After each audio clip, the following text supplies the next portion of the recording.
They may be getting Macron because that was a tape of Macron.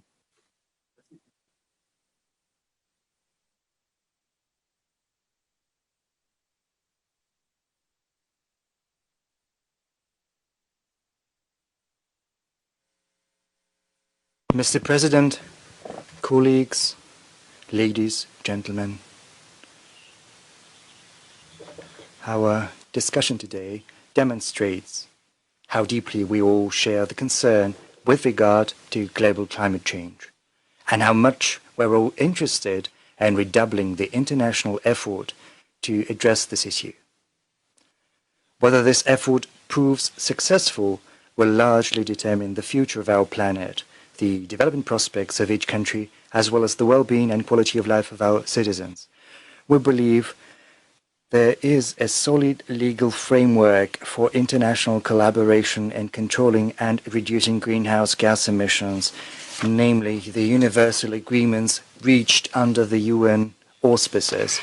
I'd like to stress that Russia treats its international commitments with the utmost responsibility in this sphere, and I refer in particular to the implementation of the UNFCCC, the Kyoto Protocol, and the Paris Agreement. We take active effort in Russia to build modern legislation that allows both controlling carbon emissions and creating incentives for their reduction. Yesterday, I presented my annual address to the Federal Assembly of the Russian Federation, and among our social and economic priorities, I listed the task of significantly reducing the net accumulated emissions in our country by 2050. I'm confident that despite Russia's size, its geography, climate, and economic structure, this task is achievable. We shouldn't forget, as colleagues have already pointed out throughout this summit, recollecting the 90s, as compared to the 1990 level, Russia has reduced its greenhouse gas emissions to a greater extent than many other countries. Our emissions have halved, dropping from 3.1 billion tons to 1.6 billion tons of CO2 equivalent. This has become possible because of a fundamental restructuring of our industry and energy that has been underway for the last 2 decades. As a result, as of now, 45% of our energy mix is accounted for by low-emission energy sources, including nuclear generation. And, as is well known, the greenhouse gas emissions from nuclear power plants stand at almost zero throughout all of the life cycle of nuclear power plants. We intend to further improve our capacities for using associated petroleum gas and carry out a large-scale campaign for environmental modernization and greater energy efficiency across all economic sectors to ensure carbon capture, storage, and use from all sources. We're also building an infrastructure for producing hydrogen to be used both as a fuel and an energy source. I'd like to take note in that regard that Russia has launched a pilot project in Sakhalin region for creating a carbon pricing system and a mechanism for carbon trading. This project will allow this Russian region to become carbon neutral as soon as by 2025. It is no secret that the conditions that facilitated global warming and associated problems go way back. But what kind of comprehensive solutions to these issues can we see today? First, carbon dioxide can stay in the atmosphere for hundreds of years.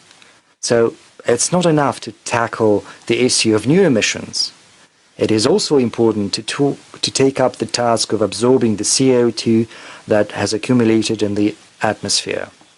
Let me say that without exaggeration, Russia makes a gigantic contribution to absorbing global emissions, both ours and from elsewhere, owing to the great absorption capacities of our ecosystems that are estimated at around 2.5 billion tons of CO2 equivalent per annum.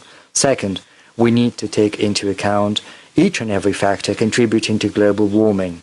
To cite an example, methane accounts for 20% of all anthropogenic emissions, and the greenhouse effect of a single ton of methane is 25 to 28 times stronger than that of a ton of CO2. So, supposing we can halve methane emissions in the next 3 decades, experts project global temperatures to decrease by 2050 by 0.18 degrees centigrade, which incidentally makes up to 45% of the difference between the current temperatures and the objectives under the Paris Agreement. In this regard, it would be imperative to foster a broad and efficient international cooperation in calculating and monitoring all harmful emissions into the atmosphere.